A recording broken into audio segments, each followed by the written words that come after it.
Hello dear aspirant, welcome to all of you in our channel study with Alok. देखिए छात्रों, आज हम लोग जो बात करने चल रहे हैं वो पाश्चात्य विचारक, ठीक है। पाश्चात्य, यहाँ पे विचारक लिख देता हूँ। पाश्चात्य विचारक हर्बर्ट स्पेंसर महोदय जी के बारे में आज हम लोग डिस्कस करेंगे, ठीक है। तो यूपी पीजीटी के अंदर में जो सेकंड यूनिट हमने आपको फॉर्मेशन की हुई है, उस सेकंड यूनिट में ये बड़ा इंपॉर्टेंट पार्ट है और यहाँ से कोई ना कोई क्वेश्चन आपने देखा होगा कि जरूर आपके एग्जामिनेशन में बनता है। तो क्या क्या पार्ट हैं, कौन कौन सी चीजें इसमें आ सकती हैं, आज इनको पूरा का पूरा पार्ट हम इंक्लूड करने की कोशिश करते हैं और सारी चीजें एक एक चीजों पे पैनी निगाह बना करके रखते हैं कि किस प्रकार के प्रश्न पूछे जा सकते हैं। देखिए पहला प्रश्न जो बन करके आ सकता है कि ये कहाँ के विचारक थे, ठीक है। तो सिंपल पीजीटी के अंदर में फैक्चुअल क्वेश्चन पूछते हैं तो इंग्लैंड के विचारक थे, ठीक है। यूरोपियन कंट्री है इंग्लैंड, जैसे अगस्ट कॉम्टे महोदय फ्रांस के थे, वैसे ये इंग्लैंड के थे, यानी इंग्लैंड या ब्रिटिश समाजशास्त्री भी इनको कहा जाता है, ठीक है। तो कभी कभी ये क्वेश्चन पूछा जाए तो ये कैसे हैं, ब्रिटिश सोशियोलॉजिस्ट हैं और 1820 में इनका अवतार होता है, 1820 में इनका अवतार होता है और 1903 में ये दुनिया को अलविदा कहते हैं। तो ये भी इम्पोर्टेंट है क्योंकि पांच ही कोर थिंकर आपको इसमें पीजीटी के अंदर में विशेष रूप से जो वेस्टर्न थिंकर है पांच उनको पढ़ना है। ऐसे तो चार दे करके रखें लेकिन पांचों थिंकर आपको अच्छे से पढ़ना होता है। तो ब्रिटिश सामाजिक दार्शनिक इनको माना जाता है और साथ ही साथ में हर्बर्ट स्पेंसर को सेकंड फादर ऑफ सोशियोलॉजी कहा जाता है, यानी अगस्ट कॉम्टे के बाद में सेकंड फादर ऑफ सोशियोलॉजी जो कहा जाता है छात्रों, वो कौन है, हर्बर्ट स्पेंसर है। कभी कभी ऐसा भी क्वेश्चन पूछा जा सकता है कि जो पीजीटी के अंदर में ऐसा क्वेश्चन भी बन करके इनोवेटिव टाइप का भी आ जाता है कि समाजशास्त्र के इंग्लिश ब्रिटिशर्स पिता कौन है, ठीक है, या अंग्रेज पिता किनको माना जाता है, तो वहां पे हार्वर्ड स्पेंसर को आप इंक्लूड करेंगे, ठीक है। अब स्पेंसर ने क्या किया कि अपने समाजशास्त्रीय विचारों का प्रसार प्रसार अमेरिका में विशेष रूप से अग्रणी रहा। तो एक यहाँ पर बड़ा प्रश्न है कि ये रहने वाले जो मूल के थे वो ब्रिटिश मूल के थे, लेकिन इनके जो विचारों का प्रसार प्रसार हुआ और जो इनके ऊपर प्रभाव पड़ा वो डार्विनिज्म का पड़ा और इनका विचार बहुत ज्यादा जो है प्रसरित हुआ अमेरिका के अंदर में। आज भी देख रहे होंगे छात्रों, तो अमेरिका के अंदर में सर्वाइवल ऑफ द फिटेस्ट, ठीक है, सर्वाइवल ऑफ द फिटेस्ट और स्ट्रगल फॉर सर्वाइविंग, अस्तित्व के लिए संघर्ष की बात और सर्वोत्तम की उत्तरजीविता, ये बहुत ही मतलब इसेंशियल फैक्ट के रूप में तभी देखिए उभरती हुई ग्रोथ। तो इनके विचारों को जो सबसे पहले मान्यता देने वाला था और विचार तेजी से प्रसरित हुए थे वो अमेरिका के अंदर में। तो चाहे इनके समाजशास्त्रीय विचार हो चाहे इनके दार्शनिक विचार हो, उनका प्रसार। अब हम लोग इनकी कुछ प्रमुख रचनाओं के बारे में डिस्कस कर लेते हैं, ठीक है। देखिए अभी लास्ट टाइम अभी 11 नवंबर को पेपर हुआ एनटीए नेट का, तो आप लोगों ने देखा होगा कि वहाँ एक नया पैटर्न उन्होंने स्टार्ट कर दिया कि किसके बाद में कौन कौन सा, यानी क्रोनोलॉजिकल फॉर्म में वो क्या करते हैं, किसी थिंकर की पुस्तकों को पूछना शुरू कर दी। यहाँ पे ये सब नहीं आता छात्रों, बस यहाँ सिंपली पूछ लेते हैं किन की पुस्तक है, ठीक है।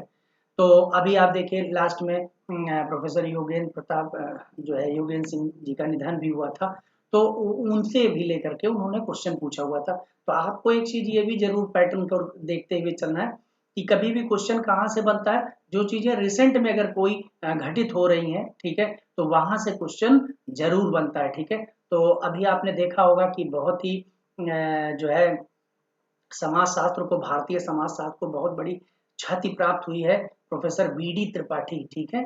प्रोफेसर बीडी त्रिपाठी जो साधुज ऑफ इंडिया जिनकी रचना है और ये पंच तत्व में विलीन हो गए, ठीक है, इनको हम श्रद्धांजलि देते हैं।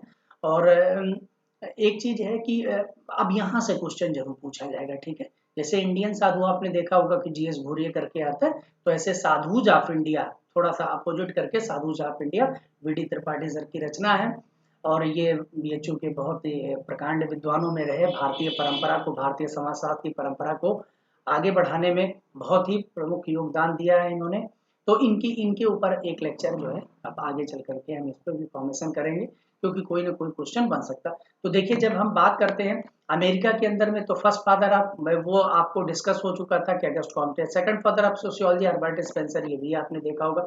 लेकिन जब इंडिया के अंदर में बात होती है तो जीएस घुरिये, उनको इंडियन भारत जो भारतीय समाजशास्त्र उसका जनक कहा जाता है। लेकिन अगर कभी कभी मान लीजिए कि अगर ना रहे अवेलेबल जीएस घुरिये ऑप्शन में ना रहे, तो सेकंड इंडियन फादर सोशियोलॉजी जो इंडियन फादर ऑफ सोशियोलॉजी किसको कहा जाएगा, तो वो RK मुखर्जी, राधा कमल मुखर्जी साहब हैं, ठीक है। तो ये छोटे छोटे क्वेश्चन बनते हैं और जिनको अगर आप क्लियर कट करके रखते हैं तो आसानी से कर ले जाते हैं। तो थोड़ा जो जो चीजें मैं बताता चलता हूँ छात्रों, उनको हमारे साथ में जो है रिवीजन करते चलेंगे, बहुत ही आराम से सुलझे हुए शब्द। कई विद्यार्थी हमसे ये लगातार सवाल पूछते हैं और बड़ा ही कंफ्यूजन मतलब जो है उनके अंदर में होता है कि क्या सर इन चीजों को पढ़ने के बावजूद भी हमें पढ़ने की जरूरत है, किताबें पढ़ने की जरूरत है, पुस्तकें पढ़ने की। देखो भाई, बात यह है कि जो चीजें हम यहाँ पढ़ा रहे हैं, यही चीजें कहीं ना कहीं देखा जाए तो किसी न किसी फॉर्म में आपको पुस्तकों के अंदर में भी मिलता है। कहीं पर किसी पुस्तक में थोड़ा मिला हुआ, कहीं पर किसी पुस्तक में ज्यादा मिला हुआ, कहीं पर तो अब हमने क्या किया, हमने सभी चीजों का कलेक्शन कर दिया, ठीक है। मतलब हमारा जो काम है इस पे 5 to 6 आवर, ठीक है, 5 से 6 घंटे मेहनत लगती है छात्रों, और फिर इनको क्या करते हैं, कलेक्शन। अब आप यही देखिए एक दिन अगर आपको पढ़ाई में करना होता है कि अच्छे से आप पढ़ना चाहते हैं, है ना, कि एक दिन आप, तो छात्रों जब एक दिन पढ़ना होता तो वहां पर इजीली हम लोग क्या करते हैं कि टाइम 1-2 दिन निकाल लेते हैं। लेकिन लगातार कंटिन्यू एक सिस्टम वे में अगर हमें 5 से 6 घंटे पढ़ना हो तो वो थोड़ा सा हैक्टिक हो जाता है। हम लोग क्या करते हैं, देखिए ये आर्टिफिशियल जमाना है, ठीक है, आप सभी लोगों को पता है। अब लोगों को रेडी टू मूव चाहिए, ठीक है। पहले एक समय करता ताकि चीजों को बनाने में जो है विश्वास ज्यादा देर तक रखते थे, चीजों को खुद करते थे। अब उनको बिल्कुल भी मतलब ये चीजें हैं कि उनको रेडी टू मूव। अभी देखिए पीजीटी का फॉर्म निकलता है तो लोग ये है कि फटाफट सर जल्दी से करा करके उसको फिर, अभी आपने देखा होगा कि पहले समय वैकेंसियां निकलती थी 3-3 4-4 साल, लोगों के अंदर में गजब का पेशेंस था। लेकिन अब देखिए कि ये है कि अब रेडी टू मूव वाला। तो यहाँ पर जो मैं बात बता रहा हूँ ये है कि 5 से 6 घंटे में जो कलेक्शन आपको कर दिया गया है, तो एक मतलब मैं खुद ही इसको देखा, एनालिसिस किया, और एनालिसिस करके इसको कलेक्ट करवाने का काम हमारे पास में पूरी अपनी टीम है, उस टीम के साथ में बैठ करके इसको कलेक्शन करते हैं। अब कलेक्शन करने के बाद में फिर आप लोगों तक इन चीजों को पहुंचाने की कोशिश करते हैं। इसलिए आपको कुछ भी परेशान होने की जरूरत नहीं है कि कुछ चीजें छूट रही हैं क्या है, ठीक है। अगर आपको लगता है कभी कोई चीज छूट रही है तो आपका एक डिस्कशन ग्रुप होता है, वहां पे आप हमको सजेस्ट भी कर सकते हैं कि सर ये चीजें छूटी हुई हैं, इनको मेंशन कर दीजिए, तो हम उसको मेंशन भी कर लेंगे। दूसरी चीज है कि अगर कभी कुछ चीजें छूटती भी हैं छात्रों तो उनको क्वेश्चन के माध्यम से डिस्कस किया जाता है, ठीक है। जैसे अगर इस पे नहीं लिखा गया तो डिस्कशन कर दिया गया, समझा दिया गया, या इस पे नहीं मेंशन है तो मैंने खुद ही लिख करके बता दिया, ठीक है।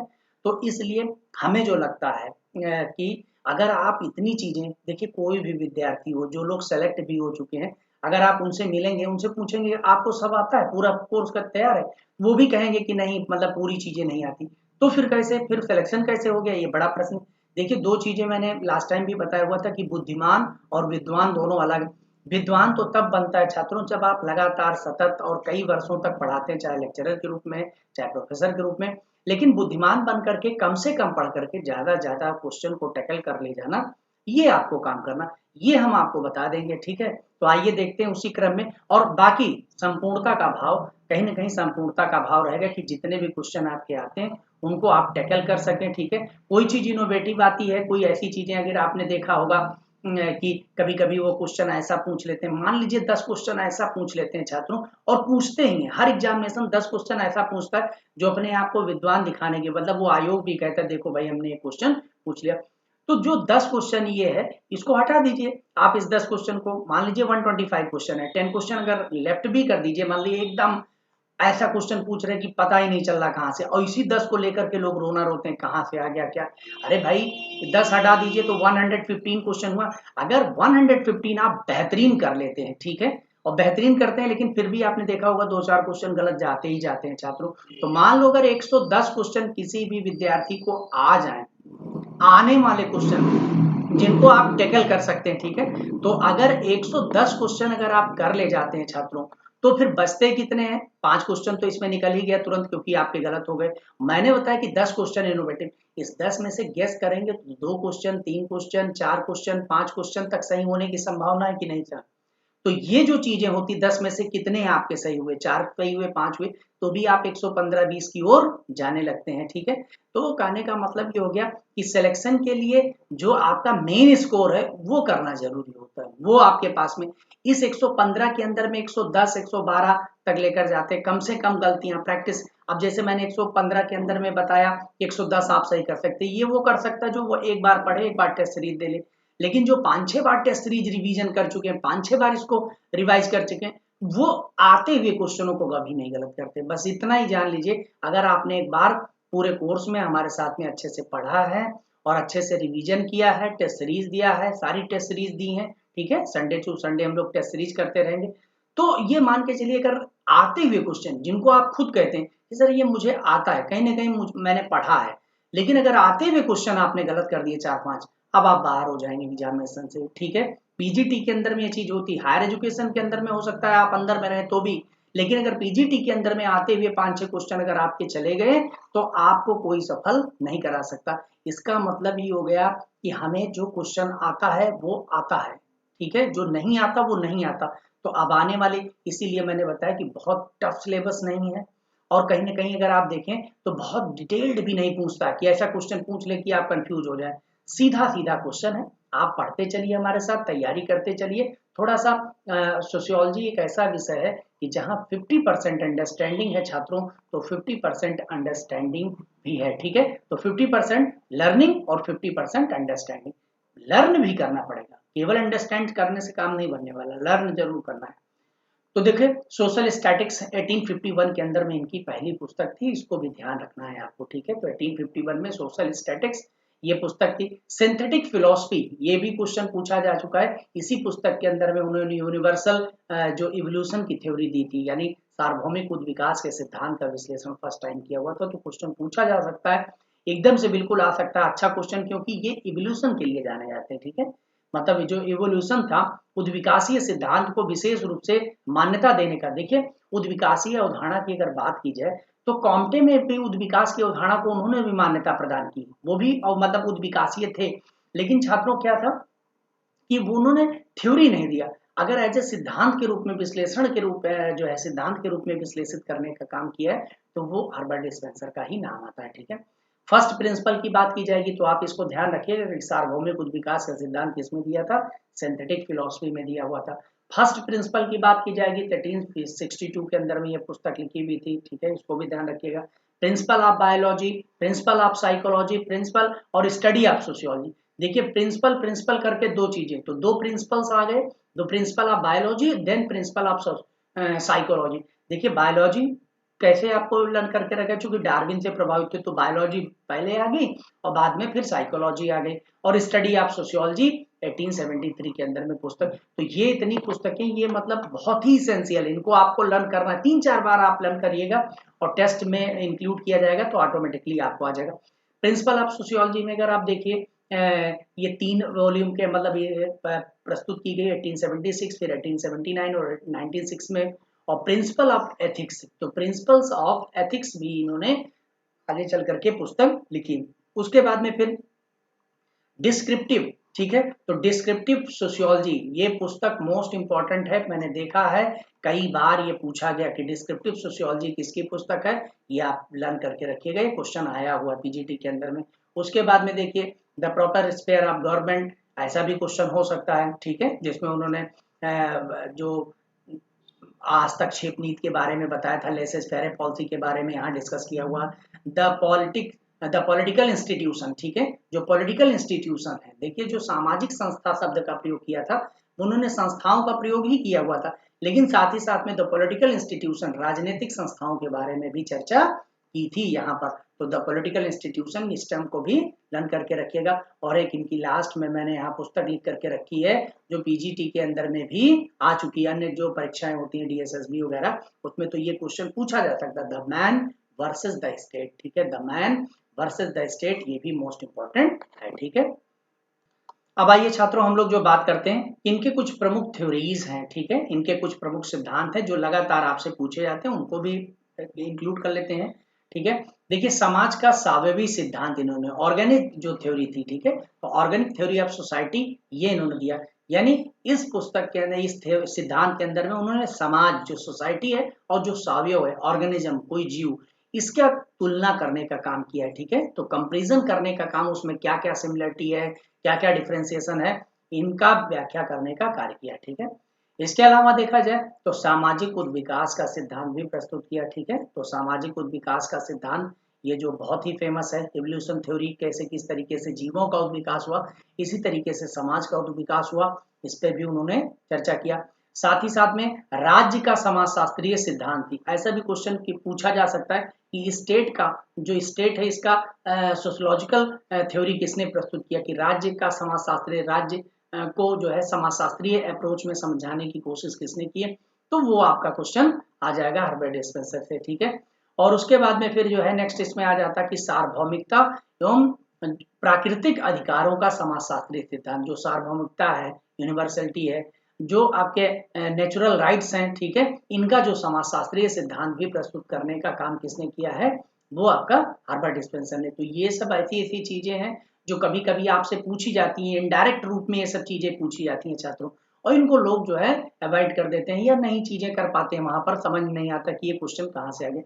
साथ ही साथ में आपने देखा होगा कि सैन्य जो मिलिटेंट एंड इंडस्ट्रियल सोसाइटी की बात, अगर कभी देखिए, वैसे देखे मैंने बात बताया हुआ था कि सैन्य की बात जो करते हैं, मिलिटेंट सोसाइटी इंडस्ट्रियल सोसाइटी की बात कॉम्टे भी करता है, ठीक है, फर्स्ट नंबर पे अगर आता है तो वो। लेकिन जब कभी क्वेश्चन को डायरेक्टली पीजीटी के अंदर में जब क्वेश्चन पूछा गया है और जब उसमें सैन्य और औद्योगिक समाज की बात स्पष्ट रूप से की गई है, तो उसमें पीजीटी ने स्पेंसर को ही माना है, ठीक है। तो आप इसको यहाँ पर क्यों मानता है, ऐसे मानता है, इसका कोई तर्क नहीं है छात्रों, ठीक है।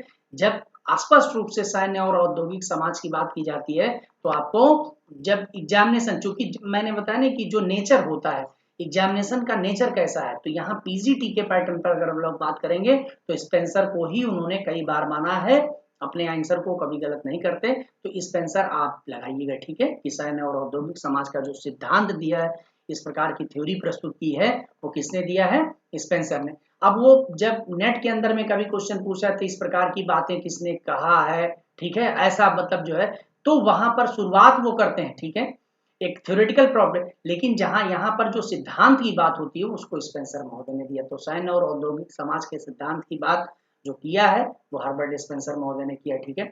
अब इसके अलावा कुछ उनकी टर्मिनोलॉजी है छात्रों, ठीक है, बहुत बार पूछी जाती है हर्बर्ट स्पेंसर की टर्मिनोलॉजी, यहाँ से क्वेश्चन जरूर पूछा जाता है। जो संस्था शब्द है, इंस्टीट्यूशन शब्द है, ठीक है, खासतौर से जो सामाजिक संस्था शब्द का प्रयोग, इसका फर्स्ट टाइम जो यूज किया था वो हर्बर्ट स्पेंसर महोदय ने किया था, ठीक है। उसके बाद में इसी में बात करेंगे सामाजिक उद्विकास, सोशल इवोल्यूशन की बात है। उद्विकासीय अप्रोच कॉम्टे में भी था, लेकिन सामाजिक उद्विकास शब्द का जो डायरेक्टली यूज करने के लिए आता है तो वो पूछा जाता है, तो वो आपका हर्बर्ट स्पेंसर। तो सामाजिक उद्विकास सोशल इवोल्यूशन की बात जो है कौन करता है, हर्बर्ट स्पेंसर। सोशल स्ट्रक्चर देखिए, संरचना, फिर उसके बाद में संरचनावाद, संरचनाकरण की बात है ना, उत्तर संरचनावाद, बहुत सारी चीजें आती है छात्रों, लेकिन जो सामाजिक संरचना है, सोशल स्ट्रक्चर की बात है, इस टर्म को सबसे पहले यूज किया हुआ था तो हर्बर्ट स्पेंसर ने, ये भी क्वेश्चन आता है। और सामाजिक प्रकार की बात है, जो फंक्शन की बात आते हैं, ठीक है, तो फंक्शन को पहली बार जो सोशल फंक्शन है, सामाजिक प्रकारियों का जो शब्द का प्रयोग किया हुआ था हर्बर्ट स्पेंसर ने। तो ये जो कुछ शब्द हैं जैसे संस्था है, उद्विकास है, सामाजिक संरचना है, प्रकार है, इन शब्दों को आपको, इन टर्मिनोलॉजियों को आपको माइंड सेटअप करके रखना है कि इनका उपयोग किसने किया था, हर्बर्ट स्पेंसर महोदय ने किया था। एक नंबर का क्वेश्चन आपका यहाँ से बन सकता है। उसके बाद में देखिए यहाँ पर स्पेंसर ने हस्तक्षेप नीति का भी समर्थन किया। अब एक सवाल बनता है कि हस्तक्षेप नीति ये है क्या, पहले तो ये जान लें।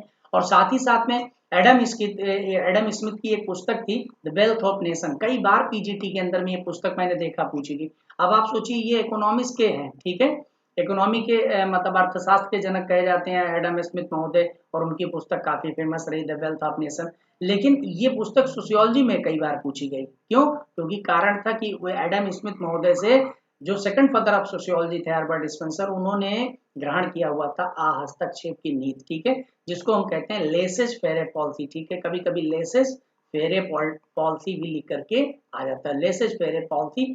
अब ये लेसेस फेरे पॉलिसी क्या थी, ठीक है, ये क्या मतलब, ये एक्चुअल में हुआ क्या था कि जब इंडस्ट्रियलाइजेशन स्टार्ट हुआ था छात्रों, खासतौर से इंग्लैंड के अंदर में, तो ये सेकंड फेज था, मतलब काफी तेजी से इंडस्ट्रियलाइजेशन बढ़ रहा था।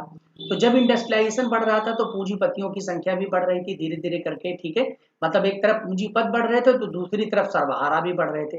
तो उनका स्पष्ट रूप से, यानी जो पूंजीवाद था उसका स्पष्ट रूप से प्रभाव दिखने लगा था, ठीक है, कैपिटलिज्म का डायरेक्ट इम्पैक्ट सोसाइटी पे। अब जब चेंजेज आता है छात्रों तो दो ही चीजें हो सकती, या तो उसको हम एक्सेप्ट कर लें या तो रिजेक्ट कर लें। जैसे फॉर एग्जांपल अगर हम लोग बात करें तो अब ऑनलाइन एजुकेशन का समय आ गया, वो बात अलग है कि कोरोना के कारण ही आ गया, वैसे तो कोरोना के पहले भी चल रहा था ऑनलाइन एजुकेशन, लेकिन कोरोना ने कहीं ना कहीं इसको जो है आग में घी डालने का काम किया। लेकिन अब दो चीजें हो सकती है, या तो हम ऑनलाइन एजुकेशन को एक्सेप्ट कर रहे हैं और या तो रिजेक्ट कर लें। तो कुछ लोग इसके एक्सेप्टेंस में होते हैं, सोशल चेंज को स्वीकार करते हैं। तो हस्तक्षेप नीति ये कहती थी कि सरकार भाई हर चीज में जो है वो टांग ना लड़ाए, ठीक है। जो इकोनॉमिकल है, जो इकोनॉमिकल प्रोसेस है, या कह लीजिए कि जो वस्तुओं के दाम है उनको बाजार नियंत्रित करे, बाजार के अनुसार जो है चलने दे। राज्य का काम है जो है जो कानून व्यवस्था को दुरुस्त रखना, ठीक है। बाजार के ऊपर अगर नियंत्रण कर लेंगे तो बाजार ऐसे सोता हुआ चलेगा, धीरे धीरे चलेगा, कभी भी इसका ग्रोथ नहीं हो पाएगा। जैसे यहाँ पर जब पूंजीपति के ऊपर मान लीजिए अंकुश लगा दिया जाए कि ये वस्तु इतने में ही बिकेगी, तो वो प्रोडक्शन ही नहीं करेगा, नाम मात्र का थोड़ा बहुत लाभ कमाएगा, और थोड़ा बहुत लाभ कमाएगा तो थोड़ा बहुत निवेश करेगा, और ये बहुत धीरे धीरे चले। लेकिन जब कोई व्यक्ति लाभ कमाएगा तो लाभ कमाएगा तो बचत होगी, बचत होगी तो निवेश होगा, इन्वेस्टमेंट, और निवेश करेगा तो फिर से जो है ग्रोथ होगी। तो ये जो इसीलिए इस पूरी पूरी पॉलिसी को देखिए, जैसे अगर अगर हम लोग बात करें, स्पेंसर यहाँ सपोर्ट कर रहा है पूंजीपतियों को, डायरेक्टली इनडायरेक्टली जो चेंजेज आए हुए थे, जो कैपिटलिज्म आया हुआ था उसका समर्थन कर रहा है आज तक छेप की नीति के माध्यम से। और वहीं पर जो है जब बात आती कार्ल मार्क्स की तो वो विरोध करता है, ठीक है। वो कहता है कि ये तो पूरी व्यवस्था ने ऐसा कर दिया कि जो हमारे जो मजदूर वर्ग है उनका एक्सप्लॉयटेशन है, ठीक है, भयंकर एक्सप्लॉयटेशन। लेकिन चूंकि ये कहता था कि बदली हुई परिस्थितियों में जो अपने आप को जो सरवाइव करना चाहता है, तो अस्तित्व को बनाए रखना चाहता है, उसको संघर्ष करना पड़ेगा, और वही व्यक्ति जीवित रहेगा जो सर्वोत्तम होगा। ये डार्विनिज्म से प्रभावित था छात्रों, ठीक है। इसलिए हस्तक्षेप की नीति का समर्थन किया, तो ये आपको समझ में आ गया होगा, ठीक है। तो अब ये क्वेश्चन आ सकता है कि हस्तक्षेप नीति जो लेसेस फॉर पॉलिसी है, इसको स्पेंसर ने कहां से ग्रहण किया, तो एडम स्मिथ से कर लीजिएगा। इसके अलावा स्पेंसर पर सर्वाधिक प्रभाव चार्ल्स डार्विन। तो अगर कभी क्वेश्चन पूछा जाए किसका प्रभाव सबसे ज्यादा, तो बहुत सारे लोगों, जैसे आपके जीवन पर बहुत सारे लोगों का प्रभाव है छात्रों, लेकिन उसमें कुछ लोगों का विशेष प्रभाव आपके ऊपर रहता है, जहां से आपके जीवन में बहुत बड़ा परिवर्तन आ जाता है।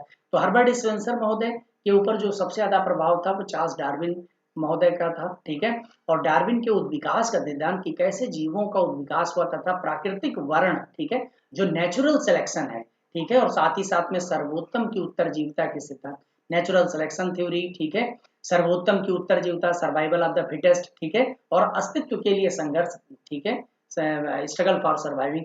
ये जो दो तीन सिद्धांत थे, यहाँ पे अस्तित्व के लिए संघर्ष नहीं लिखा, उसको भी लिख लीजिए, मैं यहीं पे नोट कर दे रहा हूँ, ठीक है। तो अस्तित्व के लिए संघर्ष, ये ऐसिया मतलब ये ऐसे सिद्धांत थे जिनसे जो है चार्ल्स डार्विन से प्रभावित होकर हर्बर्ट स्पेंसर महोदय ने इस प्रकार के सिद्धांतों को समाज के ऊपर अप्लाई करने की कोशिश। इसीलिए जुलियन हक्सले, ये क्वेश्चन पूछा जाता है कि किसने हर्बर्ट स्पेंसर को डार्विन का बुलडॉग कहा, तो ये आपको जुलियन हक्सले महोदय ने क्या किया था कि इन्होंने जो है डार्विन का बुलडॉग कहा। स्पेंसर को डार्विन का बुलडॉग की संज्ञा किसने दी, जुलियन हक्सले। स्पेंसर को डार्विन का बुलडॉग कहा, तो ये आपको ध्यान रखने की जरूरत है, ठीक है। उसके बाद में स्पेंसर ने डार्विन के उद्विकास के सिद्धांत को समाज के उद्विकास के साथ संबंधित किया। तो स्पेंसर महोदय ने जो समाज का मतलब जो उद्विकास, जीवों का उद्विकास था, ठीक है, वो कहते थे जीव कैसे आए इस पृथ्वी पर, कैसे, और उसमें बहुत बड़े बड़े जीव डायनासोर आए, लेकिन चूंकि वो बदली हुई परिस्थितियों के अनुसार अपने आप को चेंज नहीं कर पाए, इसीलिए वो दुनिया से समाप्त हो गए। इसीलिए इन्होंने कहा कि अगर बदली हुई परिस्थितियां आ रही हैं, अगर ऑनलाइन पढ़ने की बात अगर की जा रही है और आप कहते हैं कि सर हमें ऑनलाइन समझ में नहीं आता, तो आप एग्जामिनेशन नहीं क्वालिफाई कर पाएंगे, ठीक है। आप पास इतना ही, अब आप सोचिए, मैं आपको लोगों को ऑनलाइन के बारे में बता दूं छात्रों, आप सोचिए कि एक कोचिंग अगर आप ज्वाइन कर लें, ठीक है, ऑफलाइन, मैं खुद भी बहुत सारी चीजों को पढ़ा, आप वहां रोज रोज जाते हैं, ठीक है। अब 6 महीने के मान लीजिए क्लास है, तो 6 मंथ के अंदर में आप ये मान के चलिए कि मिनिमम आप अगर कहीं पर 20-25 दिन जाते हो, 20-25 रुपए आपके खर्चा होते हैं आने जाने के, ठीक है, तो भी आप मान के चलिए 1000 रुपए आपके मतलब एक मंथ के केवल चार्ज हो गए आवागमन नाश्ता पानी के। और इसी तरीके से 6 महीने में आप 6000 रुपये केवल आने जाने के खर्च कर देते हैं, और साथ ही साथ में मिनिमम मान कीजिए, मिनिमम भी डिस्टेंस रही तो भी आपको 1 घंटे का समय आपको आने जाने में देना। तो 1 से 2 घंटे का समय प्लस 6000 रुपये, यहाँ पर क्या है, वही 1 से 2 घंटे का समय जो आने जाने का, वही अगर आप रेगुलर कर लें कि भाई वो टाइम मैं निकाल करके पढ़ लूंगा, और प्लस वही 6000 अगर यहाँ पे इन्वेस्टमेंट कर देते हैं, तो अब आपका क्या हो रहा है, आप अगर मन से लगा करके, ठीक है, ये अपनी रिस्पॉन्सिबिलिटी समझें कि भाई हमें टेस्ट देना ही देना है, ठीक है, हमें क्लासेज करनी ही करनी है, कुछ भी हो जाए हमें कोई भी क्लास मिस नहीं करनी, इकट्ठा नहीं कर लेना। कई विद्यार्थियों को मैंने देखा वो 10-15 लेक्चर इकट्ठा कर लिए, तब जा करके उन्होंने स्टडी किया। अभी कई विद्यार्थी हैं जो हुआ को में डिसीजन मेकिंग नहीं। तो देखिए छात्रों, वही होता है कि जब अगर आप लेट में डिसीजन लेते हैं, ठीक है ना, तो कहा नहीं आता कि सफलता जो प्राप्त करने वाले प्राप्त करके चले जाते हैं, तो जो बचा हुआ रहता है वो उसको अन्य लोग प्राप्त करते हैं। तो सही समय पर सही डिसीजन लेना बहुत जरूरी होता है, ठीक है, क्विक डिसीजन लेना चाहिए, डिसीजन ले करके उसको आगे बढ़ाइए, कंटिन्यू, बहुत ज्यादा नहीं सोचना है। और एक चीज ये भी हमेशा याद रखना है कि जीवन में अगर आपने सोचा है कि हमें कुछ करना है, तो भाई सफलता के लिए एक अपने तरफ से पुरजोर प्रयास। आज की डेट में भौतिकतावादी युग है। अब आप सोचिए हम आप जिद पे बैठ जाएं कि ठीक है, आप अकेले जिद पे बैठ जाएं कि हम पूरी तैयारी हम अकेले करेंगे, ठीक है, बिल्कुल करेंगे, लेकिन एक व्यक्ति, एक बच्चा हो और आप उसके पीछे बिल्कुल लगे हुए हैं, आपके ट्यूशन टीचर, मदर जो है, माता पिता और सब लोग लगे हुए हैं। अब आप सोचिए कि इस बच्चे के साथ में और जहां पर ये केवल अकेले जो है जिद्दोजिहाद का, दोनों में कहीं ना कहीं अंतर होगा, है ना। तो आप, एक चीज है कि अगर ईश्वर के तरफ से अगर थोड़ा सा भी अगर आपको सपोर्टिंग है, सब कुछ है, तो आप लग करके एक बार पूरी तैयारी कर करके इसको खत्म करिए, ठीक है। एक बार लगना पड़ेगा, पूरा पोटेंशियल देना पड़ेगा।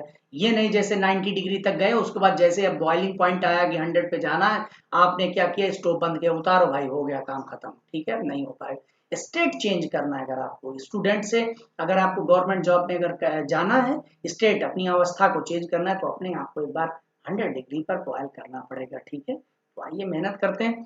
तो इसलिए उन्होंने, देखिए यहाँ पर क्या है कि उद्विकास के जनक के रूप में इन्होंने क्या किया कि चार्ल्स डार्विन, तो वहीं सामाजिक उद्विकास के जनक के रूप में हर्बर्ट स्पेंसर को माना जाता है। तो जब कभी उद्विकास की बात आती है, जीवों के उद्विकास की बात होती है, तो चार्ल्स डार्विन को जनक कहा जाता है। लेकिन जब सामाजिक उद्विकास की बात है, सोशल इवोल्यूशन की बात होती है, सामाजिक उद्विकास की बात होती है, तो सामाजिक उद्विकास का जनक कौन है, हर्बर्ट स्पेंसर। लेकिन जीवों के उद्विकास के सिद्धांत की बात होती है तो चार्ल्स डार्विन, ठीक है।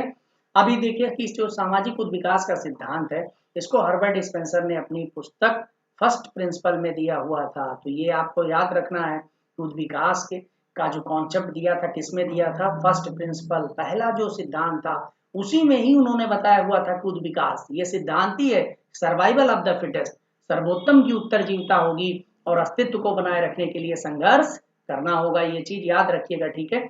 और नेचुरल सिलेक्शन थ्योरी, प्राकृतिक वर्णवाद, प्राकृतिक वर्णवाद का मतलब क्या होता है, जैसे एक टर्म आता है कि नेचुरल सिलेक्शन, नेचुरल सिलेक्शन का मतलब ये हो गया कि प्रकृति अपने आप ही जो है, जो प्रकृति के अनुसार चेंज हो रहा है, वो अगर अपने आप को चेंज करता हुआ चला गया तो उसका वर्ण होगा, और अदरवाइज फिर बाकी वही लोग बचे रहेंगे और बाकी लोग इस दुनिया से समाप्त हो जाएंगे, ठीक है। तो 1 2 3 सिद्धांत हैं, इनको आपको ध्यान रखने की जरूरत है। और साथ ही साथ में स्पेंसर महोदय के अनुसार जिस प्रकार जीव का उद्विकास होता है, उसी प्रकार समाज का भी विकास होता है, ठीक है। जिस प्रकार जीवों का उद्विकास हुआ, उसी प्रकार जो है समाज का उद्विकास हुआ। स्पेंसर ने उद्विकास को एकीकरण और विखंडन की प्रक्रिया माना। अब देखो, इंटीग्रेशन और साथ में डिफ्यूजन दोनों चीजों की बात करता है। एकीकरण का मतलब क्या हुआ कि कैसे कैसे, एकीकरण का मतलब हुआ अभी तक एक सेल थी, वो अपने आप में ऑटोनोमस सेपरेट थी, लेकिन जब बहुत सारी सेलें बनती हैं तो कैसे ये यूनाइट हो जाती हैं, जैसे शरीर के विभिन्न अंग आपस में मिल करके पूरे को बनाए रहते हैं। और साथ ही साथ में ये जो यूनिट बनी हुई है, इसी यूनिट के अंदर में सब यूनिट भी डिवाइड होती रहती है, भाई आप ये काम करिए, ये काम करिए, ये काम करिए, ठीक है। जैसे मान लीजिए कि एक छोटा सा परिवार है, यहाँ पर फैमिली है, यहाँ फैमिली है, तो ये फैमिली अलग अलग मिल करके और सारी फैमिली मिल करके इस सोसाइटी को बनाया, लेकिन इस फैमिली के अंदर में भी, इस फैमिली को चलने के लिए भी छोटे छोटे जो है यूनिटें, अलग अलग डिवीजन है। तो एकीकरण है और साथ में विखंडन, दोनों एक साथ में चलता है। तो ये भी बहुत जरूरी है, ये क्वेश्चन पूछा जाता है कि सामाजिक उद्विकास में किसको, क्या एकीकरण को माना, केवल विखंडन को माना, एकीकरण विखंडन दोनों को माना। तो ये दोनों की प्रोसेस है, मोस्ट इंपॉर्टेंट क्वेश्चन है, ये आपका आ सकता है। और इसके अलावा स्पेंसर ने कहा कि उद्विकास पदार्थ का समन्वय है, पदार्थों का, यही मैंने बताया कि ये जो पदार्थ है, मैटर है, इनका समन्वय है, उससे संबंधित गति है, ये जो आपस में जुड़े उसे, जिसके दौरान पदार्थ एक अनिश्चित असंबद्ध समानता से निश्चित संबद्ध भिन्नता में बदल जाता है। ये 3 शब्द आपको लर्न करना होगा। देखिए अनिश्चित यानी इसको कहते हैं, एक जो है इनडेफिनिट, एक होता है डेफिनिट। तो अनिश्चित मतलब हो गया, ये कहते रहता है इनडेफिनिट रहता है, ठीक है। इनडेफिनिट से किधर की ओर जाएगा, डेफिनिट की ओर जाएगा। ये कैसे, मान लीजिए अगर इस चीज को समझना हुआ, इनडेफिनिट से डेफिनिट कहते हैं। जब एक चूजा होता है, एक अंडे के रूप में होता है, तो कुछ पता रहता है कि वो क्या बनेगा। जैसे आप में से इतने लोग हैं, तो इस इतने लोगों में से बहुत सारे लोगों ने आए एडमिशन लिए, तो हमें क्या पता है कि इसमें से कौन सा बच्चा जो है लेक्चरर बनेगा, कौन पीजीटी करके टीजीटी बन जाएगा और कौन असिस्टेंट प्रोफेसर बन जाएगा, कुछ नहीं पता है, ठीक है। या कोई कुछ नहीं बनेगा, केवल ऐसे ही केवल आ गया है, ठीक है। तो यहाँ पर भी वही सेम बात रहती कि पहले इनडेफिनिट रहता है। एक ग्रुप के अंदर में आप जुड़ते हैं तो कितने लोग हैं, कुछ पता नहीं है इसमें कौन तेज है, कौन अच्छा है, कौन अच्छा रिस्पॉन्स करेगा, कौन उस रिस्पॉन्सिबिलिटी समझेगा, ठीक है। किसको अपना सामाजिक जीवन और व्यक्तिगत जो जीवन में अंतर समझ में आ रहा है, कौन एक ही धुन में बना हुआ है। तो ये पता नहीं होता, यानी इनडेफिनेट होता है, बाद में डेफिनेट होता है। जैसे सेल होती है इनडेफिनेट फॉर्म में होती है, बाद में उसके रूप रंग और चीजें। तो हम यहाँ पर भी है कि समाज जो होता है पहले इनडेफिनेट होता है, लेकिन धीरे धीरे पता चलता है नहीं भाई ये मिलिटेंट सोसाइटी, इंडस्ट्रियल सोसाइटी है, कैसा व्यक्ति है।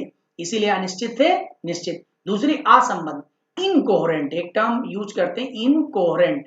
तो इनकोहेरेंट असंबद्ध रहता है। देखते नहीं, जब हम शुरुआती दौर में होते तो हम किसी से जुड़े नहीं रहते, केवल अपनी माँ से जुड़े, फिर उसके बाद धीरे पिता मौसी फला धमाका सबसे जुड़ते हुए चले जाते हैं, और बाद में बहुत बड़ा नेटवर्क हो जाता है, लोगों से मेल मिलाप हो जाता है, तो इनकोहेरेंट से कोहेरेंट हो जाता है, ठीक है। तो हम असंबद्ध थे संबद्धता की ओर। देखते नहीं पहले हम जब हम शुरुआती दौर में रहते तो हम हमारे छोटे से दोस्त मित्र मंडली आसपास पढ़ो, लेकिन धीरे धीरे बढ़ते हुए फिर अदर कंट्री के लोग, फिर अदर अदर कॉलेजों के लोग, यूनिवर्सिटी के लोग, अदर कंट्री के लोग, ये इनकोहेरेंट से कोहेरेंट यानी असंबद्धता से संबद्धता। लेकिन पहले हम सिमिलरिटी की ओर होते हैं, समानता होती है, सारे सेल एक जैसे होते हैं। जब हम छोटे बच्चों के देखते नहीं, सारे छोटे बच्चे देखिए तो सब गोल मटोल एक ही जैसे होते हैं, लेकिन बाद में क्या होता है, फिर पता चलता है कि अरे भाई ये तो स्टार है, फिर ये है, ये फला है, ये धमाका है, ये जो चीजें हैं, यानी समानता से भिन्नता। तो आपको 3 टर्म लर्न करके रखना। यहाँ गलती से ज्यादातर लोग जो गलत करते हैं वो क्या करते हैं कि भिन्नता से समानता की ओर ले जाते हैं। देखो अनिश्चित से निश्चित की ओर जाएगा, असंबद्ध से संबद्ध की ओर जाएगा, लेकिन समानता से भिन्नता की ओर जाएगा। यही थ्योरी क्या कहलाती है, उद्विकासीय सिद्धांत। मोस्ट इंपॉर्टेंट, इसको ध्यान रखिएगा। और इसमें प्रक्रिया दोनों चीजें होती हैं, इंटीग्रेशन एकीकरण होगा और साथ ही साथ में डिफ्यूजन भी होगा, विखंडन भी होगा, ठीक है। एकीकरण और विखंडन की प्रक्रिया के माध्यम से ये प्रक्रिया, ठीक है। तो अब अगला क्वेश्चन देख लेते हैं कि स्पेंसर ने जो अगला पॉइंट है, ठीक है, बुलेट पॉइंट है, इनको मैंने बुलेट पॉइंट नाम बुलेट सीरीज रखा हुआ है, तो इसीलिए क्योंकि एक से एक चीजें इसमें जो भी है निकल करके आती हैं। तो स्पेंसर के अनुसार सामाजिक विकास के 3 प्रमुख तत्व हैं कि जब सोशल इवोल्यूशन की बात की जाती है तो शक्ति का शाश्वत, शक्ति का शाश्वत नियम है कि कोई चीज चराचर जगत में स्थिर नहीं है, कुछ भी स्थिर नहीं है। अगर आप ये सोच रहे हैं, इसीलिए कभी भी छात्रों, अगर आप बहुत खुश हैं तो ये ना सोचिए ऐसे खुश रहेंगे हमेशा, कोई ना कोई दुख आ जाएगा। फिर अगर दुखी चल रहे हैं तो आप ये ना हमेशा सोचें कि ऐसे दुख है तो ऐसे दुखी रहेगा, फिर ये कभी ना कभी खुशी आ जाएगी। तो जब इस चराचर जगत में कोई भी पदार्थ, कोई भी मॉलिक्यूल्स, अगर हम एटॉमिक लेवल पर भी देखें तो इलेक्ट्रॉन प्रोटॉन न्यूट्रॉन जब वो स्थिर नहीं है, चक्कर लगा रहा है, तो इस चराचर जगत में कुछ भी स्थिर नहीं है, सब चेंज है। स्पेंसर का जो सामाजिक विकास सिद्धांत का जो पहला इसमें पहला तत्व है कि शक्ति शाश्वत है, ठीक है। शक्ति जो है हमेशा कहीं ना कहीं, मतलब छात्रों यहाँ पर शक्ति शाश्वत है, यानी इस चराचर जगत में शक्ति वो रहती ही रहती है, उसको कोई नष्ट नहीं कर सकता, बस वो रूप चेंज। और साथ ही साथ में जो उसका पदार्थ होता है, वो पदार्थ का भी विनाश नहीं होता, बस केवल उसका रूप परिवर्तित होता है। किसी पदार्थ को जला दीजिए, किसी न किसी रूप में हो जाएगा। और साथ ही साथ में प्रत्येक चीज में गति होती है। तो 3 चीजें, शक्ति शाश्वत है, यानी मतलब इसका हमेशा बनी रहती है, पदार्थ कभी नष्ट नहीं होता, केवल रूप परिवर्तन होता है, और प्रत्येक चीज में एक गति होती रहती है। तो ये जो तीनों बातें कभी कभी देखा जाए तो ये तीनों बातों को सामाजिक विकास सिद्धांत के लिए मुख्य आधार प्रस्तुत किया। कहते हैं वो चीजें रहती हैं, बस केवल उनके रूप बदलते रहते। जैसे देखिए पहले एक समय हुआ करता था, जैसे जब अगर आप उठा करके देखिए कार्ल मार्क्स को, कहते नहीं कि पहले वर्ग का रूप दूसरा था, फिर दूसरा हो गया, फिर दूसरा हो गया, फिर ये चराचर जगत है, यहाँ पर हमेशा कोई ना कोई चीज ऐसी होती रहेगी। कभी भी ऐसा नहीं होगा कि वर्ग ना रहे। मतलब आप कई लोग कहते हैं कि ऐसा मतलब ऐसा समाज आ जाए कि जहाँ पे कोई मतलब जो है विरोध ना हो, कोई बात ना हो, ऐसा कभी नहीं होगा, ठीक है। क्योंकि अगर आप देखिए कुछ न कुछ किसी न किसी माने में कोई किसी न किसी के पास में कोई ऐसी क्वालिटी है जो आपको औरों से अलग करने का कार्य करती रहती है, ठीक है। किसी न किसी लेवल पर आपके अंदर में ज्यादा पोटेंशियल है, आप मेहनत करने वाले हैं, ठीक है। ये चीजें, तो ये तीनों चीजें जो है सामाजिक विकास के लिए कि शक्ति है, पदार्थ का रूप चेंज होता है और कोई न कोई गति जो है हमेशा काम करती रहती है। स्पेंसर के अनुसार जो भौतिक पदार्थ है, मोस्ट इंपॉर्टेंट है कि भौतिक पदार्थ, ठीक है, भौतिक जगत पदार्थ और शक्ति के सम्मिलन से बना हुआ है। जो भौतिक जगत पदार्थ है, ठीक है, भौतिक जगत है, जो हमारा भौतिक जगत, जो ये चराचर जगत है जिसको हम लोग देखते हैं, ये किससे बना हुआ? दो चीजों से मिलकर के बना हुआ, पदार्थ और शक्ति। अब ये पदार्थ शक्ति लगती रहती है, पदार्थ के रूप चेंज होते रहते हैं, ठीक है। जैसे सिंपल है, आप यहाँ पर बैठे हुए हैं और आपको शक्ति दी जा रही है, ठीक है, ये चीजें समझाया जा रहा है। जैसे जैसे आपके शक्ति दी जाती है, पावर दी जाती है, आपके मन स्थिति बदलती जाती है और आपका कॉन्फिडेंस लेवल एक बार बूस्टअप हो जाता है और आप खुद कहते हैं कि सर मैं क्वालिफाई करूंगा, ठीक है। जहां पर एक बार टूटी हुई स्थिति में थे आप कह रहे हैं पता नहीं क्या होगा सर, पता नहीं क्वालिफाई कर पाएंगे ही नहीं, 35 सीटें हैं, 68 सीटें टोटल मिला करके यहाँ पर चल रही हैं, है ना। तो अब हमारी क्या स्थिति होगी हमें नहीं पता, लेकिन जैसे ये चीजें होती हैं तैसे आप कहते हैं ना सर हो जाएगा, क्योंकि मैंने ही पिछली बार इंटरव्यू दिया है तो इस बार मैं जा करके इसको कर। तो ये जब भी शक्ति लगेगी तो पदार्थ, तो हमारा जो जीवन जगत है, भौतिक जगत है, वो पदार्थ और शक्ति के सम्मिलन से बना हुआ है। उद्विकासीय आधार पर अगर लोग देखें, ठीक है, विश्लेषणीय आधार पर समाज की दो अवस्थाओं का उल्लेख किया हुआ है स्पेंसर महोदय ने, और इसको भी उन्होंने अपनी पुस्तक फर्स्ट प्रिंसिपल में, तो जो फर्स्ट प्रिंसिपल था उसी फर्स्ट प्रिंसिपल के जहाँ उद्विकासीय ध्यान दिया हुआ था, उसी में बताया कि दो जो समाज है उसका जो उद्विकास हुआ है, ठीक है, उसमें दो प्रकार के समाज के, एक तो शिकारी या सैनिक, ठीक है, या युयुत समाज बताया, और बाद में यही समाज आगे डेवलप करके, क्योंकि वो देखिए वो कहते हैं कि ये लीनियर थ्योरी में जाते हैं। लीनियर का मतलब ये होता है उद्विकासीय फॉर्मेट में, जैसे बेबलन हो गया, ठीक है, या एक रेखीय सिद्धांत में मार्क्स भी कहीं नहीं, यानी वो कभी भी इतिहास अपने आप को दोहराता नहीं, बल्कि वो लीनियरी जो है अपने आप को चेंज करता हुआ ऐसे चला जाता है, उसमें चीजें आती रहती है और नया नया इनोवेशन बनता चला जाता। तो लीनियर थ्योरी को मानते हैं छात्रों, रेखीय सिद्धांत को मानते हैं, यानी विकास एक दिशा में आगे। तो पहले ये था शिकारी सैनिक समाज या युद्ध समाज। तो जब ये क्वेश्चन पूछा जाए निम्न में से कौन सा शिकारी समाज की विशेषता नहीं, सीधा क्वेश्चन जो आपसे आता है, ठीक है, वो ये कि शिकारी समाज का मतलब हो गया कि वहां पर अनिवार्य से, और मिलिटेंट सोसाइटी के अंदर में वहां पर अनिवार्य रूप से जो ऑर्डर होता है वही कंप्लायन उसका किया जाता है, यानी अनिवार्य सहयोग की बात होती है। सत्ता यहाँ पर जो होती है या जो सामाजिक नियंत्रण होता है ये अत्यधिक केंद्रीकृत होता है, यानी एक बॉस होता है और सारे लोगों को उसका कहा मानना होता है। तो यहाँ पर इसेंशियल कॉपरेशन है, जबकि वहीं पर इंडस्ट्रियल सोसाइटी के अंदर में देखेंगे तो स्वैच्छिक है। जैसे इस समय इंडस्ट्रियल आपकी मर्जी आए आप काम पे आए चाहे ना आए, लेकिन यहाँ पर क्या है, यहाँ पर ड्यूटी, अगर एक बार आपने डिसीजन ले लिया कि सर हमें जाना है, तो बीमार भी रहे तो भी आपको जाना है तो जाना है, ठीक है। यहाँ अनिवार्य सहायक है, यहाँ स्वैच्छिक है। यहाँ पर सत्ता का जो है, जो सामाजिक नियंत्रण की बात है, सोशल कंट्रोल है, अथॉरिटी, ये सेंट्रलाइज होती है, ठीक है। और जबकि यहाँ पर क्या होता है, डिसेंट्रलाइज होती है। यहाँ व्यक्तिगत अधिकार को मान्यता है, यहाँ इंडिविजुअल, आपकी इच्छा है पढ़ें और आपकी इच्छा है ना पढ़ें, ठीक है। यहीं पर देखिए मिथक और विश्वासों का बाहुल्य यहाँ पर होता है। यहाँ पर जैसा मान लिया जाता है वैसे रहता है, शिकारी या सैनिक या युयुत समाज, इसको मिलिटेंट सोसाइटी, यहाँ पर मतलब बहुत सी ऑलवेज राइट वाला रहता है, तो मिथक विश्वासों का बाहुल्य होता है, ठीक है। और यहाँ पर क्या होता है, हस्तक्षेप को नीति का समर्थन किया जाता है।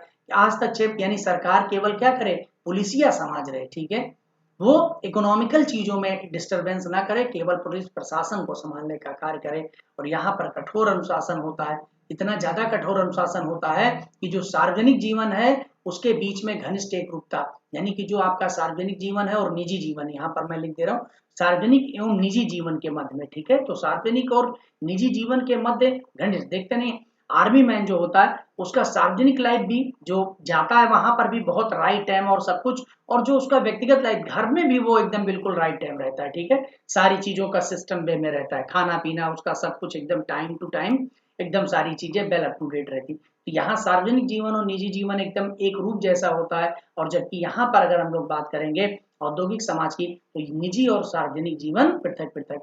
निजी जीवन में पता लगा वो दूसरे नेचर में जी रहा है और सार्वजनिक जीवन में दूसरा ढोंगा बिल्ले बन करके बैठा हुआ है, ठीक है। जैसे आपने देखा होगा कि तमाम लोग ऐसे होते हैं, सार्वजनिक जीवन में बड़े कठोर दिखते हैं और घर पे जाते ही छोटे चूहे के समान बन जाते हैं। तो ये क्या है, सार्वजनिक और निजी जीवन में जो है यहाँ पर पृथकता होती है। तो एक छोटा सा ये पार्ट है, इसको भी आप तैयार करके रखिएगा। मैंने बताया कि सीधा आपसे पूछ सकता है निम्न में से कौन सा औद्योगिक समाज की विशेषता नहीं है, यह शिकारी या युयुक्त समाज की विशेषता नहीं है, या शिकारी या सैनिक समाज या औद्योगिक समाज में डिफ्रेंसिएशन किसने किया हुआ था, ऐसा करके क्वेश्चन पूछा जा सकता है। अब संगठन की श्रेणी की जो ऑर्गेनाइजेशन बनते हैं, ठीक है, उस ऑर्गेनाइजेशन का जो सीरीज बनी हुई है, श्रेणी बनी हुई है, ठीक है, कैटेगरी, उस कैटेगरी के आधार पर अगर देखें तो समाज जो है स्पेंसर महोदय ने समाज को 3-4 स्तरों में विभक्त किया। सबसे पहले उन्होंने कहा कि सिंपल सोसाइटी, ठीक है, तो कभी अगर क्वेश्चन पूछा जाए कि संगठन की श्रेणी के आधार पर, ठीक है, तो वो 4 भागों में विभक्त किया। एक तो आपका सरल समाज हो गया, जिसको यायावर, शिकारी, झुंड समाज कहते हैं, जिससे सिंपल सोसाइटी हो गया। दूसरे नंबर पर मिश्रित समाज की बात हो जाती है, जिसको जनजात या वंश, यहाँ पर ये मिक्स्ड सोसाइटी हो गया। तीसरे दोहरे मिश्रित समाज की बात आती है, जैसे क्लान हो गया, डबल मिक्स्ड सोसाइटी आ गया, ठीक है। और तीसरे नंबर पर यहाँ पर आ जाता है तिहरे मिश्रित समाज, यानी यहाँ पर राज्य या राष्ट्र आ जाते हैं। तो देखो छात्रों, यहाँ पर 2-3 चीजें आपको ध्यान रखने की जरूरत है, बहुत इंपॉर्टेंट है, इसको आपको ध्यान रखने की जरूरत है। तो ये जो पार्ट है आपका क्वेश्चन यहाँ से बन सकता है, ठीक है, कि ये किसका एग्जाम्पल है, ठीक है। तो यायावर या झुंड समाज सरल समाज का रहेगा। अगर हम लोग वंश की बात करेंगे तो या तो फिर वहां पर या पर्टिकुलर एक कोई मतलब जनजाति है तब उसकी बात करेंगे, उसी वंश से संबंधित। लेकिन जब एक जनजाति मान लीजिए, और ये जब जनजात एक वंश के रूप में होती है छात्रों, तब तो ये मिश्रित मिक्स्ड सोसाइटी में आएगा, ठीक है, क्योंकि यहाँ पर एक जनजात के अंदर में कई वंश के लोग हो सकते हैं। लेकिन जब गोत्र की बात आती तो एक गोत्र के अंदर में कई वंश होते हैं, ठीक है। तो जब गोत्र के साथ में जनजात जुड़ करके है, ये बड़ा यहाँ पे कंफ्यूजन वाला होता है कि जनजाति, ठीक है, जनजाति को जो ट्राइबल है इसको सेकंड और थर्ड दोनों में रखते हैं। वंश के रूप में रखेंगे जनजात तो आपका, आप मोटा मोटा मान के चलिए कि क्लान अगर रहेगा यहाँ पर, ठीक है, ये वंश रहेगा, ठीक है, लिनिएज जिसको कहते हैं, लिनिएज या वंश रहेगा तो आपका मिश्रित समाज होगा। लेकिन जब क्लान की बात आ जाएगी तो आपका दोहरे मिश्रित में आएगा, और जब राज्य और राष्ट्र की बात आ जाएगी तो तिहरे मिश्रित समाज, ट्रिपल मिक्स्ड। तो जब मिक्स्ड टर्म का यूज होता है छात्रों, ठीक है, तो वो आपका आ जाता है हर्बर्ट स्पेंसर का।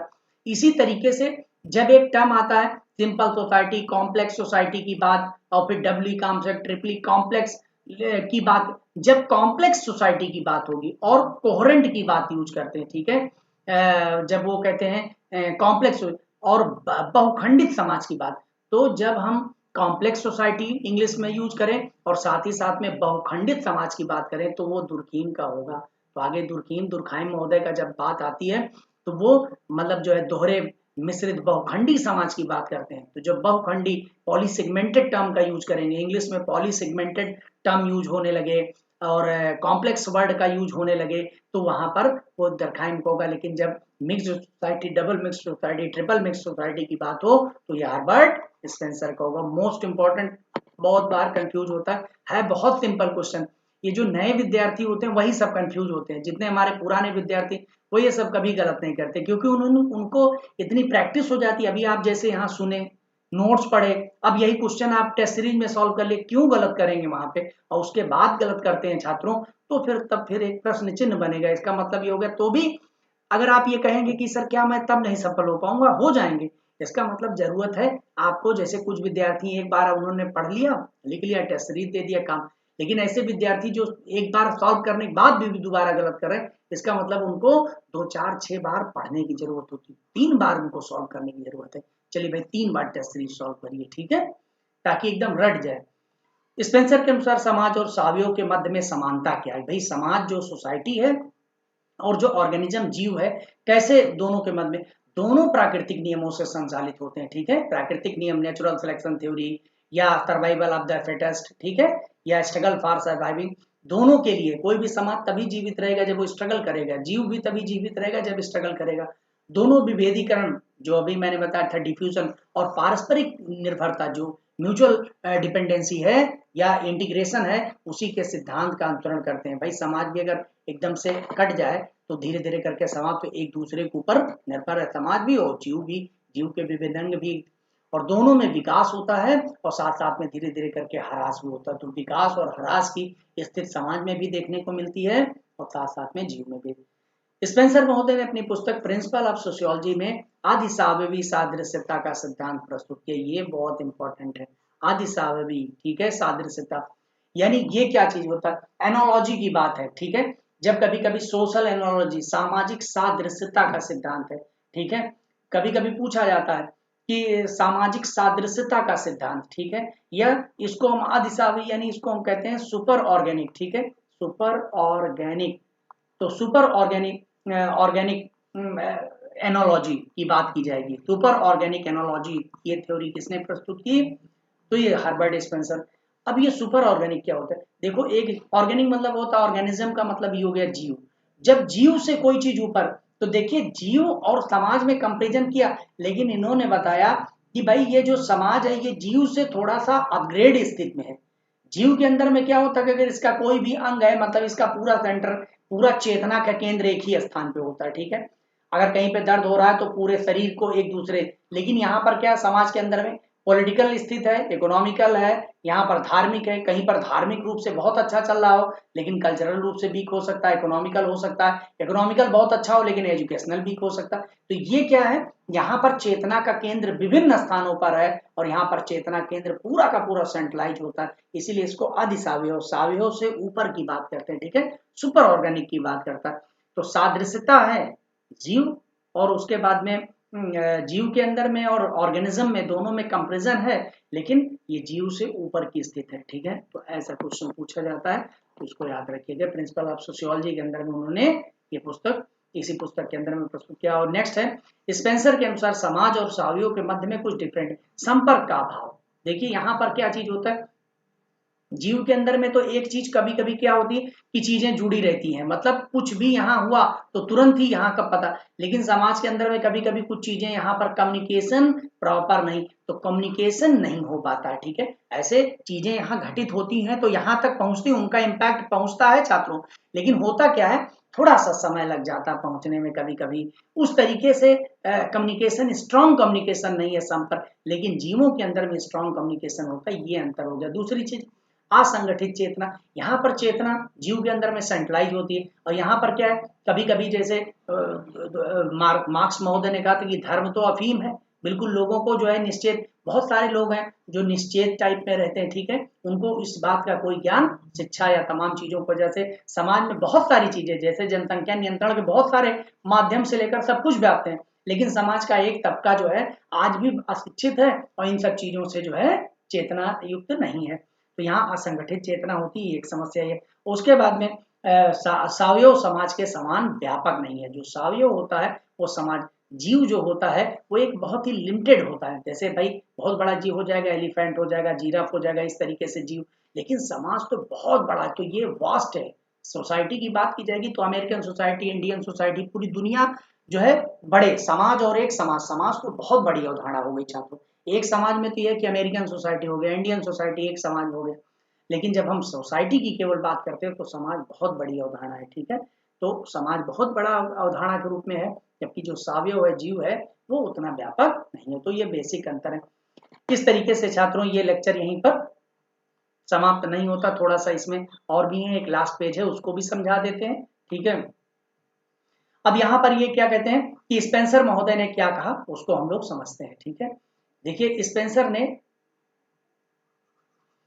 ने व्यक्ति को समाज की इकाई मानते हैं। देखिए इसके पहले जो स्पेंसर के पहले थे वो कौन थे, काम्टे, और काम्टे ने किसको समाज की इकाई माना था, परिवार को। मोस्ट इंपॉर्टेंट क्वेश्चन, लेकिन अब पहली बार शुरुआत होती है कि व्यक्ति जो है वो सेल है, वे इंडिविजुअल इकाई है, ठीक है। तो व्यक्ति को समाज की इकाई प्रारंभिक रूप में मानने का काम स्पेंसर करते हैं। इसके बाद में जितने भी समाजशास्त्री हैं सब लोग व्यक्ति को मानते हैं, लेकिन काम्टे उसमें ऐसा था छात्रों जिसने परिवार को सामाजिक इकाई माना था, उसके नीचे के लोगों को नहीं माना था। तो इंपॉर्टेंट क्वेश्चन है, ठीक है। अगला इसमें कि स्पेंसर के अनुसार समाज में व्यक्तियों और समूहों के अस्तित्व के लिए अपने आप प्राकृतिक संघर्ष चलता रहता है। वो कहते हैं कि समाज में जो व्यक्ति हैं, समूह है, उनको अपने आप को संघर्ष मतलब अपने आप स्वतः ही संघर्ष चलता रहता है, अस्तित्व के लिए संघर्ष। अतः व्यक्ति हमेशा अन्य व्यक्तियों और समूहों से संघर्ष में लगा रहता है। देखते नहीं, कंपटीशन है। अभी बहुत सारे लोगों को मैंने देखा है कि जो हमारे साथ में पढ़ना शुरू, वो स्वयं नहीं पढ़ रहे, दूसरों को पढ़ाना शुरू कर दिया। अरे भाई, कंपटीशन है, पढ़ाने का काम पूरी लाइफ टाइम करना। एक बार कंपटीशन करके आप अपने आप को प्रूफ करिए ना कि आप भी कुछ हैं।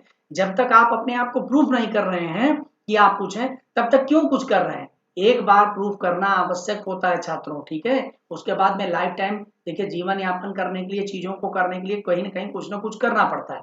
लेकिन पहले अपने आप को प्रूफ करिए। तो यहाँ पर भी वही सबसे बड़ी बात है कि व्यक्ति हमेशा अन्य व्यक्तियों, समूह से संघर्ष में लगा रहता है।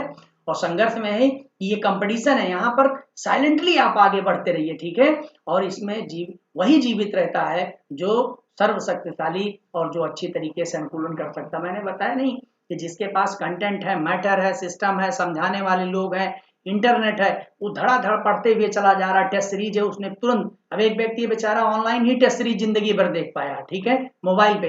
लेकिन एक व्यक्ति के लिए सुविधा है कि उसके घर वाले गए और प्रिंट आउट करा के ले करके दे दिए, ले ये लो 20 पेज की टेस्ट सीरीज आ गई है, 125 क्वेश्चन। और उसने धीरे धीरे करके इकट्ठा किया, पता लगा 500 पेज की टेस्ट सीरीज तैयार हो गई। 500 पेज की टेस्ट सीरीज है, धुआंधार फटाक से लगाया, काम खत्म। और उसी पेज के अंदर में उन्होंने तमाम चीजों को, नए नए क्वेश्चनों को, नई नई चीजों को वहीं पे नोट कर लिया। अब क्या हुआ? अब अपने आप ऑटोमेटिकली ये बंदा आगे निकल गया। लेकिन जो लकीर के फकीर वाले हैं, ठीक है, लगे हैं सर, चलते रहते हैं, देखते हैं किस्मत कब तक ले, तो फिर लगे रहिए उसमें। इस तरीके से करने से नहीं होगा, क्योंकि ये जो समाज है, ये इकोनॉमिकल समाज है। जब तक आप चीजों को समझेंगे नहीं, तब तक बहुत लेट हो जाएगा। तो लेट नहीं करना है। जीवन, अपने जीवन को, बहुमूल्य को, आप कीमत को समझिए, ठीक है। अभी आपको विश्वास नहीं हुआ छात्रों कि जो लोग अब इतना ही मान के चलिए कि जो दीपावली के पहले ज्वाइन करता, दीपावली के बाद में ज्वाइन करता, उसके मध्य में अंतर आ जाता है, ठीक है, ठीक है। तो जब इतनी चीजें स्ट्रांग हैं, तो आप एक एक साल तक कैसे इंतजार कर सकते हैं? ये कैसे कह सकते हैं कि सर चलिए इस बार तैयारी करते, नहीं होगा तो अगली वाली वैकेंसी में देखें? नहीं, ये नहीं होगा, आपको इसी में क्लियर करना है, ठीक है।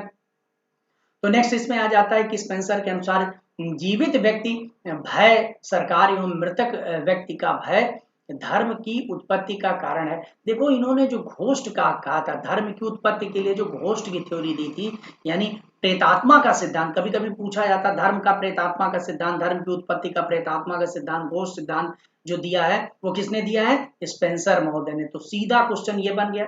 वो कहते हैं कि जीवित व्यक्ति का जो भय था, ठीक है, सरकार एवं मृत व्यक्ति का जो भय है, ठीक है, वो धर्म की उत्पत्ति का कारण। तो जीवित व्यक्ति का जब भय होता है, तो जैसे कोई व्यक्ति लठैत लेकर के आया तो कहे भाई सरकार का जन्म हुआ। लेकिन जब मृत व्यक्ति का जब भय होता, करे भाई जो मरा हुआ वो आदमी पता लगे जिंदा हो गया, तो धर्म की उत्पत्ति होती। तो सरकार की उत्पत्ति के लिए जो पावरफुल मैन है, ठीक है, जिनके पास शक्ति है, अथॉरिटी है, उनके डर ने सरकार क्या देखते नहीं, अरे भाई आप ही माई बाप है, सरकार है। तो इसका जो सरकार का कॉन्सेप्ट है, गवर्नमेंट्स का, वो जीवित व्यक्ति है। वहीं पर मृत व्यक्ति जो है वो धर्म की उत्पत्ति के लिए। तो बड़ा बढ़िया स्टेटमेंट इन्होंने दिया है, क्वेश्चन पूछा जा सकता है। आगे देख लेते हैं लास्ट में हम लोग कि स्पेंसर ने समाज और व्यक्ति के बीच संबंधों को दो तरफा प्रक्रिया बताया। कि समाज और व्यक्ति जो है वो दो के बीच संबंध में दो तरफा प्रक्रिया, एक ही प्रक्रिया नहीं है, इधर से उधर और उधर से, यानी जिसमें व्यक्ति समाज को और समाज व्यक्तियों को प्रभावित करने का कार्य करता है। तो दो तरफा का मतलब, यहाँ मान लीजिए व्यक्ति है और यहाँ पर मान लीजिए समाज है, तो व्यक्ति भी समाज को प्रभावित करता है और समाज भी व्यक्ति को प्रभावित करता है। ऐसा नहीं है कि हम केवल समाज द्वारा डिटरमाइंड होते हैं। कभी कभी होता नहीं है कि जो कल्चरल डिटरमिनेंट, जो डिटरमाइंड लोग हैं, सांस्कृतिक निर्धारणवादी हैं, वो कहते हैं कि हमारी जो कुछ भी पर्सनालिटी वो समाज द्वारा डिसाइड होती। नहीं, ऐसा नहीं है। आप भी समाज को प्रभावित करते हैं और समाज भी आपको प्रभावित करता है। इसलिए दो तरफा है, मोस्ट इंपॉर्टेंट, इनको ध्यान रखिएगा।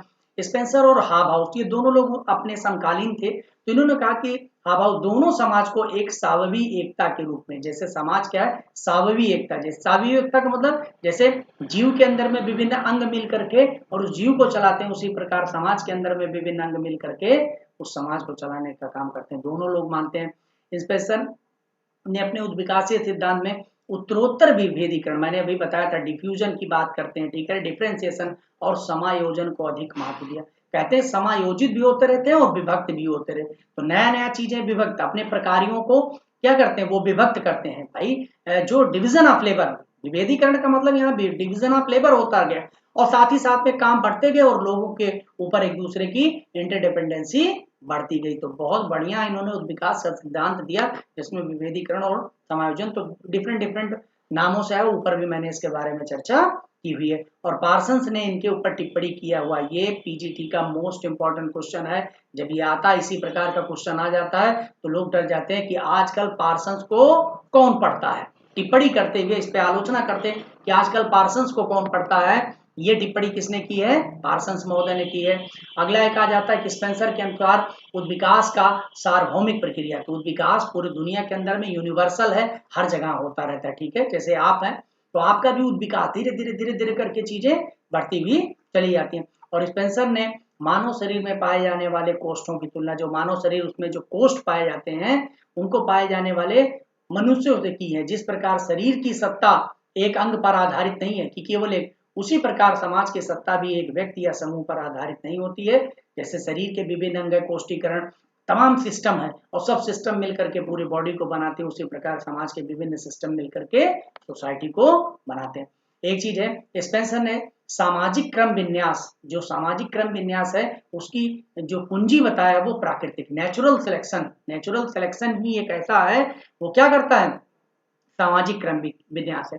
इसका मतलब प्रकृति क्या करती है, नेचुरली चयन करती है, सर्वोत्तम को अपने आप चयनित करते हुए आगे बढ़ जाती है। ठीक है, तो सामाजिक क्रम विन्यास का जो सीक्वेंस जो आता है कि क्रम विन्यास, इसके बाद एक म्यूटेशन थ्योरी जो आती जाती है, धीरे धीरे परिवर्तन होता जाता है, ये नेचुरल सिलेक्शन अपने आप ही होता चला जाता है, यानी सर्वोत्तम की उत्तरजीविता रहती। धीरे धीरे करके जीव पहले से अपग्रेड हुए। तो सामाजिक क्रम विन्यास की जो कुंजी है वो कौन है, किस थ्योरी को माना है, नेचुरल सिलेक्शन को माना है।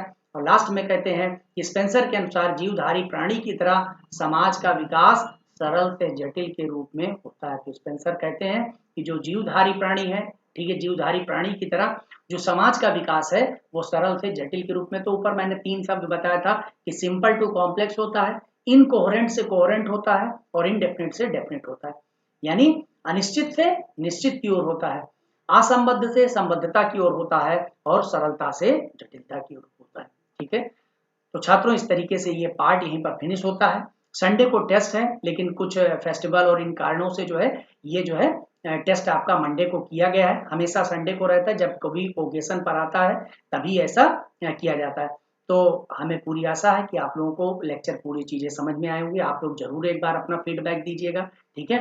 और ये डेमो जो डेमो लेक्चर का सेशन चल रहा था वो सेक्शन ये सेशन यहीं पर समाप्त करते हैं, ठीक है। अब हम लोग टेस्ट देंगे और टेस्ट देने के बाद में फिर अपने प्रॉपर जो है चैनल पे पढ़ाना शुरू कर देंगे, जहां पर एक जो डेडिकेटेड कैंडिडेट है, जो सुपर 30 बैच है, उसको लेकर के चलने की कोशिश करेंगे। क्योंकि देखिए रिजल्ट वही बच्चे देते हैं। भीड़ में तो बहुत सारे लोग फॉर्म भर देते हैं, चीजें आते हैं आधे अधूरे मन से, ठीक है सर हमारा भी कर दिए। देखिए जब आप अपनी तरफ से कुछ लगाते हैं, अपनी तरफ से पोटेंशियल देते हैं, तो आपकी उसमें भावनाएं जुड़ी होती हैं, आप उनको करते हैं। और जब दूसरा सब कुछ कर दिया है और आप कुछ नहीं कर रहे हैं, तो उसमें फिर आपका उस तरीके से लगाव नहीं रह जाता। तो थैंक यू छात्रों, दिवाली की ढेर सारी शुभकामनाएं।